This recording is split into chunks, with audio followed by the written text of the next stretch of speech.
Boa noite, meus amigos. Vamos conversar hoje um pouco, né? Sobre Bem-aventurados aflitos, que é no capítulo 5 do Evangelho, segundo o Espiritismo. E o item que nós vamos fazer hoje, esse trabalho, é esquecimento do passado. Por que é que nós esquecemos o passado? Bom, nós precisamos compreender, em primeiro lugar, para que nós possamos ter esse entendimento desse esquecimento do passado, lembrarmos da reencarnação, que é um processo natural da vida humana aqui na Terra. Que nós creia ou não, isso não tem nenhuma importância em relação à grande verdade que é já comprovada cientificamente. Então nós temos que entender, no primeiro momento em que nós chegamos à Terra, a primeira vez que nós habitamos um corpo físico aqui na Terra, nós estamos encarnando. É a primeira vez que o Espírito vai começar a sua experiência na vida humana. Então nós precisamos entender que o esquecimento do passado é uma lei divina. Ele achou melhor para nós termos a nossa liberdade e termos a coragem, a disposição de usar o nosso livre-arbítrio. Porque quando o espírito está simples, ignorante, sem nenhum conhecimento, ele, em primeiro lugar, nós adquirimos a consciência. E o Livro dos Espíritos nos afirma que a consciência está dentro de nós. Então, por mais que nós queiramos fugir da realidade interna que nós temos, não temos como fugir, porque a consciência está ali. É a mesma coisa quando nós começamos a desenvolver a curiosidade de saber o que significa nós estarmos no planeta Terra. Um planeta de provas, de expiações, de dificuldades. E o Mestre, quando ele veio a primeira vez na Terra, que foi a primeira e a única vez que ele esteve na Terra, como homem, né, reencarnado em um corpo como um homem. Então ele trouxe para nós a afirmativa de dizermos: vinde a mim todos vós que estão aflitos e sobrecarregados, que eu vos aliviarei. Daí começou a procura dos homens por algo mais significativo que não fosse no exterior. Porque a vida naquela época era uma vida muito difícil também. Apesar de já ter a Terra naquela época, né, principalmente, né, nessa parte do Oriente, do Oriente, então tinha muita dificuldade, porque quem tinha era tirado o que tinha. E quem tinha muito fazia os outros de escravos. Então, a escravatura foi desde o princípio que o homem começou a dominar a sua vontade e viver mais ou menos a questão dos instintos, que ainda era muito forte, e até hoje nós temos o instinto, que é uma proteção para nós nos guardarmos de algum perigo. olhar a nossa porta se está fechada, o instinto. Às vezes você está deitado e de repente, será que eu fechei mesmo a janela?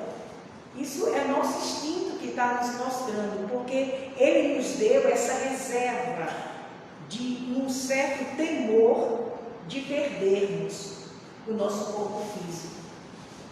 E é por isso que nós estamos, né, se não morremos jovens, envelhecemos. E vamos caminhar até chegar ao último momento onde nós teremos que, querendo ou não, voltarmos para a nossa pátria verdadeira, que é a pátria espiritual. Então, eu vou ler só um pedacinho aqui para a gente continuar o nosso trabalho. Então, o Kardec ele diz o seguinte: é em vão que se aponta o esquecimento como um obstáculo para o aproveitamento da experiência das existências interiores. Se Deus julgou, isso aí é uma pergunta, que ele está como se fosse uma pergunta. E é em vão que aponta o esquecimento, né, o obstáculo sobre o esquecimento de nós, das nossas existências anteriores? Então, aí Kardec diz assim: se Deus julgou conveniente deitar o véu sobre o passado, é que isso deveria ser útil. Isso é um raciocínio do Kardec, quando ele estava nesse período de busca, né, para trazer para nós o Evangelho segundo o Espiritismo, e ele fazia sempre um julgamento maior e mais profundo, até chegar ao ponto onde toda aquele véu, aquela dificuldade nos leva ao entendimento. Os Espíritos nos afirmam que nós, quase todos nós, não é regra nenhuma, nós voltamos sempre para o mesmo local onde saímos das nossas últimas reencarnações. Isso não é para todos nós. Nós sabemos que a reencarnação ela é protegida pela lei divina, e tem aquelas pessoas que já têm uma consciência mais apurada do seu dever em relação a voltar à Terra. Nós nos sentimos, às vezes, com dificuldades de irmos para o mundo espiritual. Mas no mundo espiritual, também os espíritos que estão lá para voltar de novo à Terra, eles têm também esse receio. Não é só nós que temos. Ele tem por quê? Porque quando nós reencarnamos, nós perdemos a nossa liberdade provisória. Não é para sempre. Pode ser 50, 60, uma hora no ventre da própria mãe desistir e ir embora. Mas nós temos um período de vivência aqui na Terra. Nós sabemos que uma das dificuldades maiores que o espírito passa é quando ele não aguenta o processo das dificuldades que são naturais a cada um de nós, porque o nosso mestre diz: no mundo tereis aflição. Ele não afirmou que nós víamos para aqui para termos felicidade completa. No mundo tereis aflição. E ele falava taxativamente. Ele não tinha para dizer: não, pode ser, não, tereis aflição. E muitas das vezes nós fugimos das nossas responsabilidades e nos matamos o nosso corpo físico, porque nós não morremos. O corpo, sim, morre. E é isso que ele quer mostrar aqui, o que é o esquecimento do passado, da nossa reencarnação.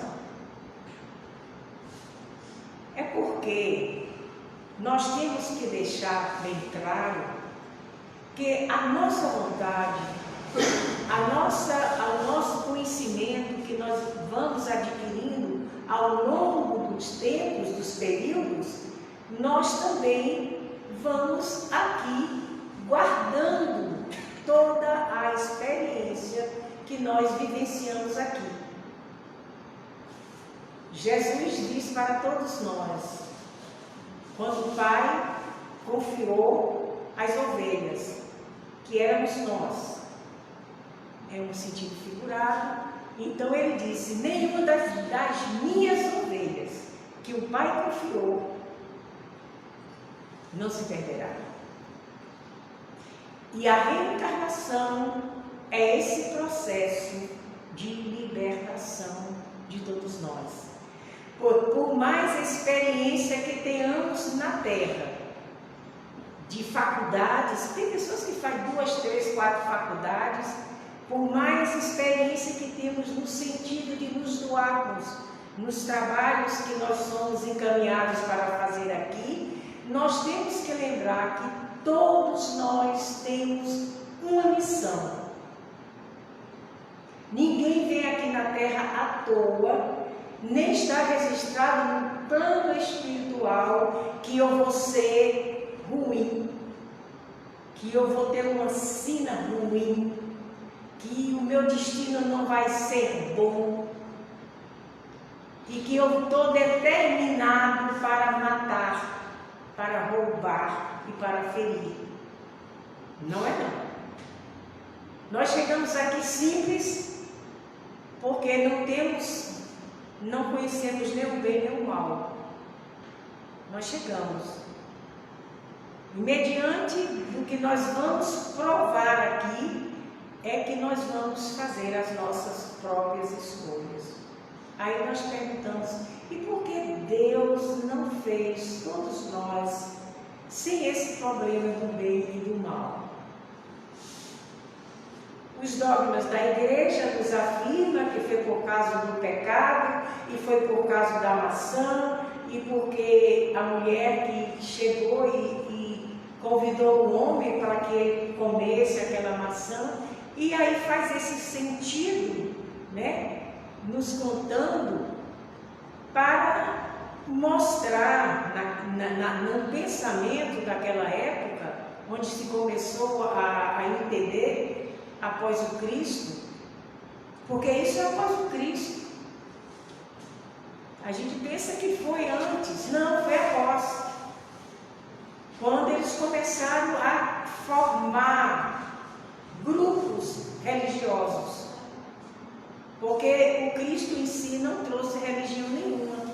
Quando ele fala com Pedro, né, ele fala para Pedro, porque o Pedro, apesar de ser só 3 anos mais velho do que Jesus, eu pensava que Pedro era muito velho, porque Pedro era bem ranzinza.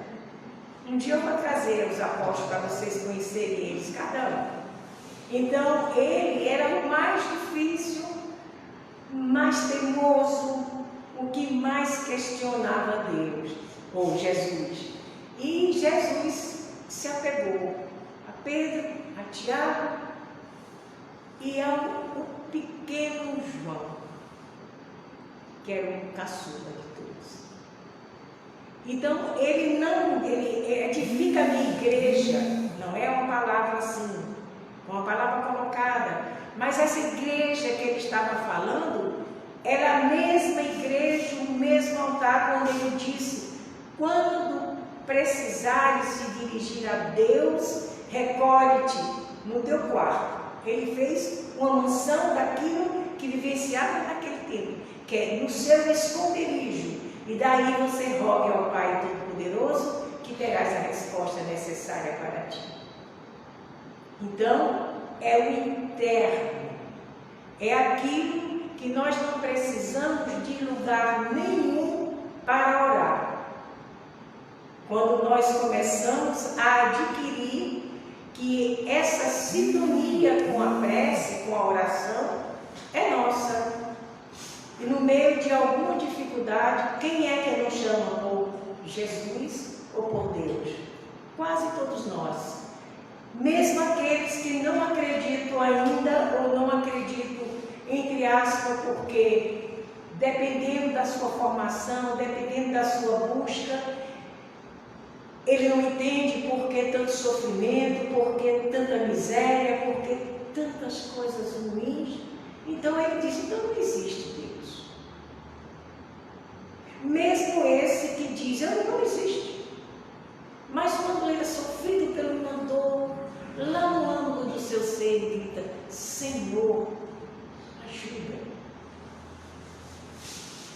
Por quê? Porque Deus está em nós. Ele nos criou.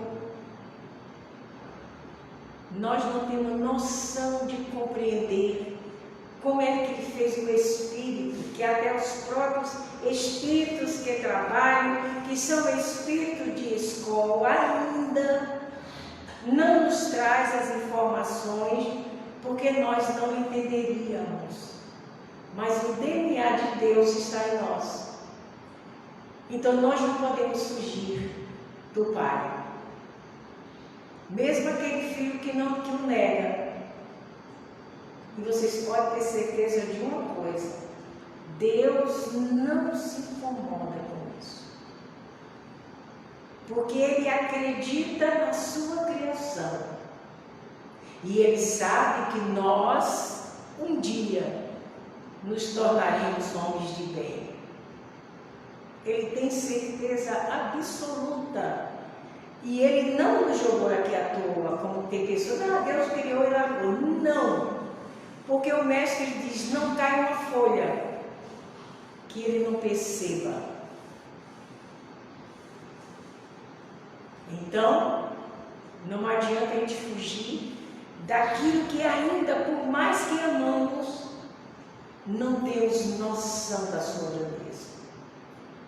E o esquecimento é essa grandeza dele. Porque você, como já foi dito, a maioria das encarnações nós voltamos para o mesmo lugar de partida, onde nós saímos. Vamos encontrar as pessoas todas que convivemos. Muitos como pai, como mãe, como amigo, como irmão, como vizinho. Nós vamos encontrar todos. E de acordo com a nossa afinidade, nós vamos fazer as nossas escolhas. Imagine se nós lembrássemos de uma resistência anterior. E nós chegássemos quando tomasse a consciência, porque quando criança nós podemos ter momentos de dificuldades, mas vivemos mais no plano espiritual. É tanto que a criança ela é dispersa. É tanto que você chama ela, tem que ser 2, 3 vezes para ela voltar e se centrar no mundo em que ela está vivendo. Nos diz os espíritos superiores que começa, no ventre, 7 anos começa a primeira etapa, onde a criança começa a se sentir gente. É quando ela começa a interrogar, a perguntar, a querer saber. E quando chega aos 9 anos, desperta outra pulsão de querer conhecer. E aos 14 anos de idade, ele forma a sua reencarnação. E a partir dos 14 anos de idade, é que ele vai começar a manifestar a identidade que ele vai viver agora. Ele como Walter, entendeu? Então ele vai viver. É a partir dos 14 anos que você vai observar o seu filho, o seu que você conviver com uma mudança. E é a partir dessa personalidade que vai surgindo, onde ele vai começar a construir e a reparar as arestas que ele deixou. Então, meu pai nem entendia de nada cientificamente falando, mas ele tinha isso dentro. Eu acho que ele com certeza aprendeu muitas existências. Quando ele dizia que quando a pessoa via uma pessoa falar mal de uma criança, brigar, dizer que é burro, que é isso, ele não gostava disso, o que era ruim. E ele dizia: não se julga uma criança até os 14 anos. E cientificamente é comprovado nos livros espíritas que essa consciência está. Então você já esqueceu aquela que você viveu. É por isso que quando dá o nome, a criança vai observando até ela centrar que ela é fulano. Que a maioria das crianças, quando está começando a falar, ela fala eu, fala ele, logo antes de entender que ele é aquela individualidade. E o esquecimento é isso: você está com um inimigo dentro de sua casa, e se você entendesse a sua reencarnação, você está aqui, e quando você olhar para ela, diz: fulano fez isso comigo em tal parte, assim, eu tenho certeza absoluta disso. Como seria a convivência daquelas pessoas? Então não pode por isso. E o livre-arbítrio seria também cortado, porque ele não sabia o que fazer. Em casos diferenciados, o que é que vai acontecer? Vai acontecer o seguinte: você olha para um filho, você olha para outro, e você define por um, para quem tem dois. Mas você ama todos. Mas esse tem algo mais. Esse é o bom, é o amigo que viveu, é o reencontro de simpatia, é o reencontro de alegria de se revoltar, mesmo sem saber. E é por isso que a gente observa uma pessoa e diz: mas que pessoa mais antipática, e às vezes nem conviveu. É aquele choque anímico da energia, mas com conviver nós vamos gostando. Mas eu pensei que era antipático, mas é até bonzinho. Faz uma coisa, é tão bacana. Então é essa coisa, quando você vê mãe e filhos não se suportarem. Eu atendi uns 3 ou 4 casos de mães que choravam, desesperadas, porque não conseguiam amar aquilo.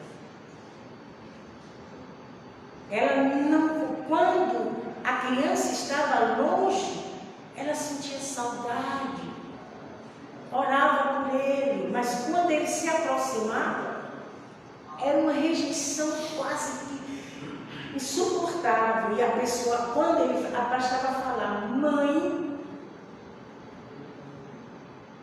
ela fazia um esforço sobrenatural para dizer oi filha, ou oi filho. Era uma diferente daquele relacionamento, até o ponto de fazer tratamentos espirituais, de buscar tudo, ver, e com o passar dos anos aquilo vai diminuindo, a pessoa vai se achegando, e quando a pessoa abraça você, você sente uma alegria, um alívio, e depois diz: graças a Deus. Como é difícil para uma mãe rejeitar um filho. Mas por que Deus coloca nós junto dessa mesma família, do processo, da dificuldade? É para que haja o amor. É para que, por mais que a gente não queira, mas o próprio sangue nos leva. Porque tem uma coisa da hereditariedade que nós temos por isso. Quando a gente briga com alguém que a gente não conhece, parou aquela briga, a gente sai tranquilamente. E quando a gente briga com alguém que amamos, nós saímos do local contente, porque dizemos as verdades que nós achamos que é essa verdade, que aquela pessoa tem que ouvir, e depois nós atravessamos o rua, e quando chega lá do outro lado, poxa, como eu fui grosseiro ou grosseira? Por que eu fiz isso? reconhecimento da consciência. É por isso que existe o perdão, a desculpa, não faço mais, você me perdoa. São essas palavras que vão nos reeducando para ficarmos mais maleáveis, para não sermos tanto nós e aprendermos a sermos também o outro. Que é no momento em que tiver o outro sofrendo, o outro desesperado, é que a gente volta para nós e diz: poxa, tadinho, tá mal. É um reconhecimento. Aí manifesta a importância da reencarnação, dos direitos adquiridos que nós temos. No mundo das leis divinas, dessas leis naturais, ninguém ganha nada de graça.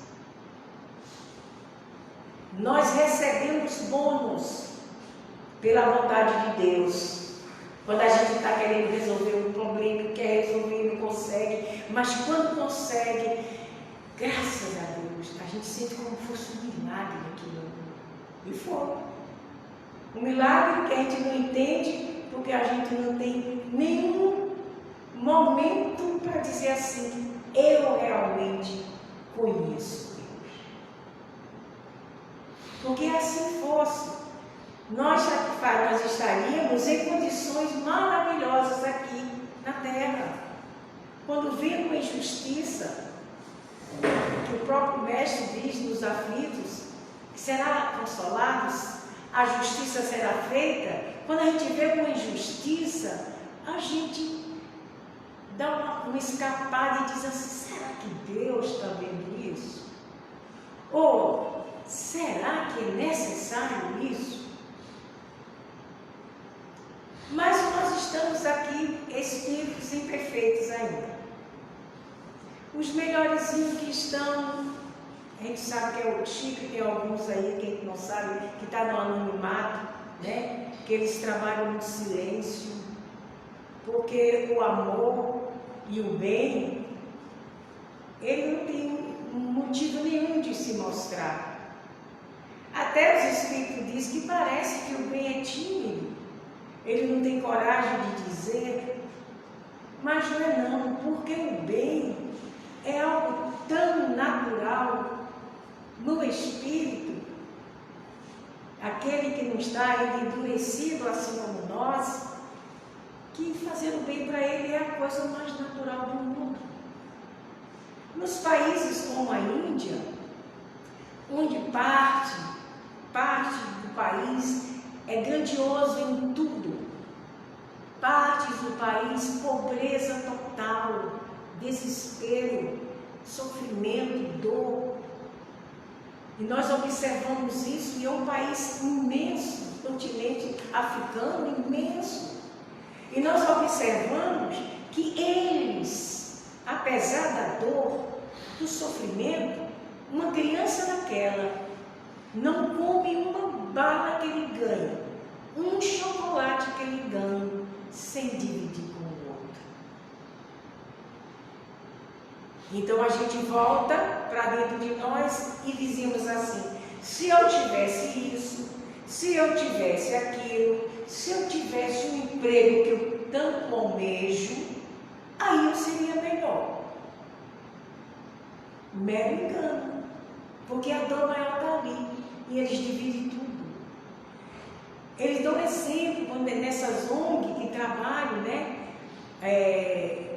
Aquela da fronteira sem limite, que eles trabalham e vão buscar, muitos adotam até aquelas crianças.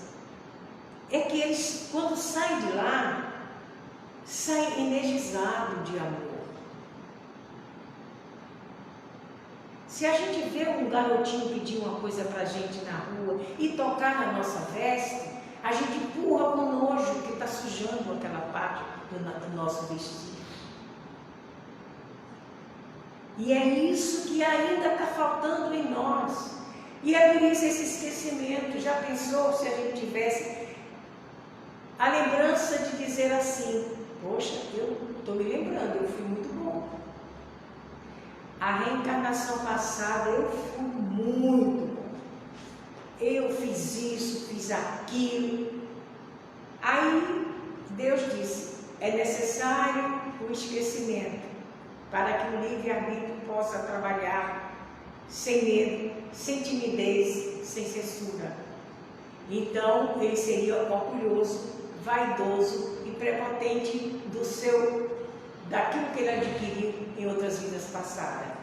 Se Deus não faz nada errado, não existe que ele pensou e depois foi lá e consertou. Não existe isso. Não existe, porque ele é perfeição absoluta. Então ele não faz nada. Vou fazer esse bicho ruim aqui. Me arrependi porque botei fulano ali, porque estão batendo nele, ou me arrependi. Não é isso, gente. Nós estamos com a família que precisamos. Nós temos a oportunidade de 10, 20, 30, 40 anos para nos reconciliar com os nossos pais que erraram, porque são humanos, porque são imperfeitos. Porque nós não aceitamos o erro do nosso pai, o erro da nossa mãe? Porque um dia seremos pais, seremos mães, e vamos sentir na pele aquela devoção, aquilo que fizemos com o outro. É a lei do retorno. Então, gente, nós precisamos entender que a vida, ela começa no nascimento e ela termina na morte, onde nós nos libertamos das amarras do corpo. Kardec nos informa que quando nós dormimos, nós nos desprendemos parcialmente do corpo. Há um cordão fluídico que nos conduz para onde queremos. Muitos de nós são chamados a assistir palestras em outros lugares e muitas das vezes nós temos uns sonhos que está indo, está sabendo que vai para um lugar bom e não consegue chegar. E a gente vai, quando chega com uma serra, não, mas como é que eu vou subir essa serra? Isso é um exemplo. Quando chega, você diz: não, mas se eu descer eu vejo a cidade. Você não consegue ver a cidade. Depois eu vou seguir aquele outro caminho, tem um caminho de lama, a gente se atola. Isso são tudo as impressões que nós temos da nossa vida, aqui em particular, da nossa vida, durante o período de vivência na Terra, isso, e de outras pairagens que nós já vivemos. Quantos sonhos são repetidos? Porque você já viu essa casa, um sonho, você está sonhando e você está questionando. Porque fora do corpo a gente tem a visão global, né? Os olhos não existem, não precisam. A gente enxerga aqui. É tanto que se você está aqui, como é que você sabe que está um cara apontando a arma para você? Tem um cara aqui apontando uma arma para mim. Então é o sentido da vida. E quando nós chegamos no plano espiritual, nós não podemos mais nos esconder. Não podemos mais nos esconder. Porque é mente e mente. Eu posso dizer uma coisa para vocês aqui que não é verdade, ou que não vai no sentido, e vocês vão avaliar. Mas se eu tivesse um corpo, aí nós que a pessoa abre a boca e diz: ah, mentira. Não tem como fugir. O corpo é um alívio para a alma. E esse período de reencarnação que nós temos aqui, nós temos que agradecer esse corpo, não destruí-lo com ódios, rancores, mágoas, ressentimento, vingança. Nós precisamos zelar por ele, porque fora dele a consciência se amplia. E é por isso que Kardec trouxe para nós essa doutrina que nos acalenta, consola quando você conhece, porque conhece a verdade e ela te liberta. Quando você conhece o sentido, o filho morre, mãe morre, pai, porque todos nós vamos morrer. Ninguém fica sem não deixar o corpo aqui. Quando evoluirmos, iremos para outros planetas, que é muitas moradas, na casa do Pai, e não precisamos mais nos despojarmos do nosso corpo, aquele corpo mais fluídico que nós vamos usar. Nós vamos fazer como tem uma passagem no livro de André Luiz, em que o mentor espiritual dele, que ele gostava tanto, eu não sei se é Alexandre, que eu não me lembro agora do nome dele, e ele disse, o outro chega, Carêncio chega e disse, olha, você vai ter que voltar, você vai para outro planeta. E a turma faz uma turminha aqui junto dele, e ele se tranca de saudade que ele vai deixar, e que ele vai sentir, e ele segue. Não precisou morrer para seguir. Ele foi embora. É assim que vai acontecer no futuro. Nós sabemos que nós somos difíceis demais. Então nós temos que entender só isso. Ter atenção da nossa vida e olharmos quem está do nosso lado. Se existe uma pessoa que a gente peleja para gostar, mas a gente já não xinga aquela pessoa. A gente deixa que almoce junto conosco. Não gosta muito. Isso chama-se reconciliação. A reconciliação é necessária para que a gente aprenda a perdoar. É como diz o Masaharu Taniguchi, que é que inventou a Seitonoe, era o mestre da Seitonoe, desencarnou em 86, veio ao Brasil, conheceu o Brasil, deixou essa religião aqui, depois voltou. E ele, quando esteve aqui no Brasil, ele falou uma coisa interessante. Nessa época eu morava em Feira de Santana. Eu tive a oportunidade de conhecer não o Masaharu, mas o neto dele.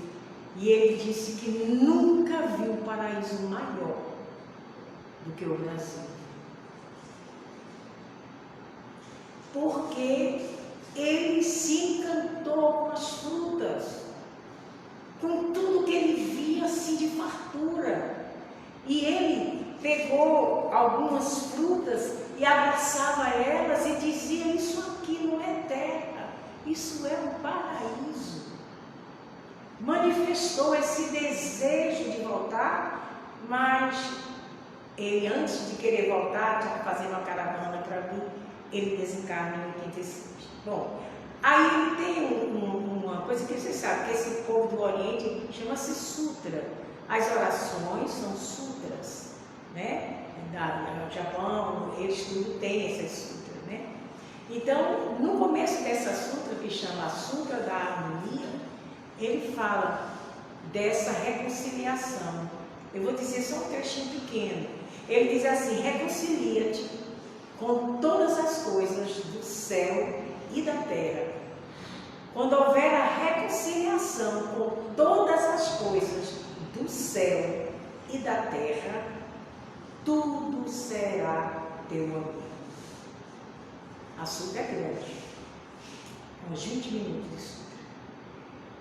Mas esse início já dá para a gente compreender do céu e na terra.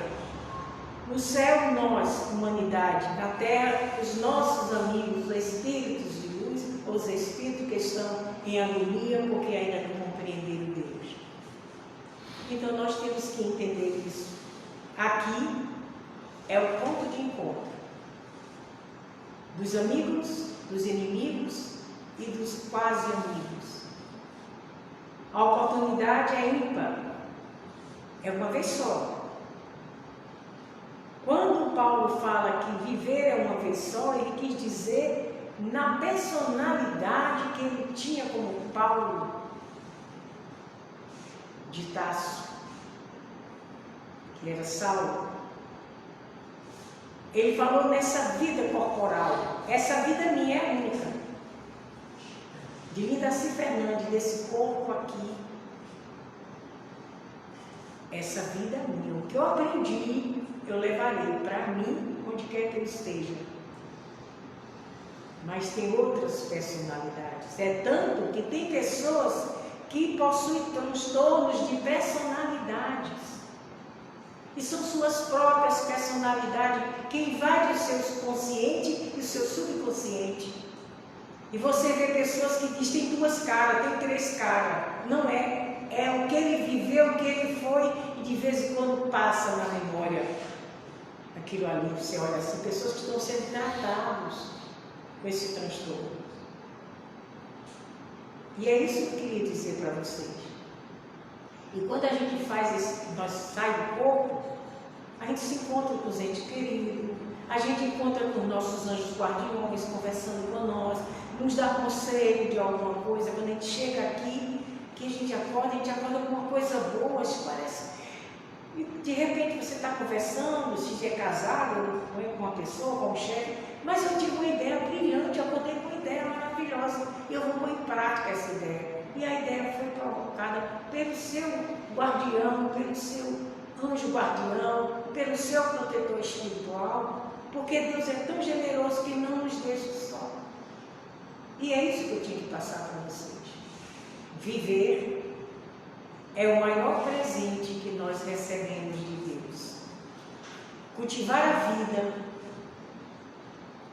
é gratidão pelas oportunidades que Ele nos concede. Acredite, nós já vivemos muitas vezes. Ninguém aprende numa só reencarnação todo o conhecimento. Só Deus tem o conhecimento de todos. Muita paz, muita alegria, e que Jesus nos conceda.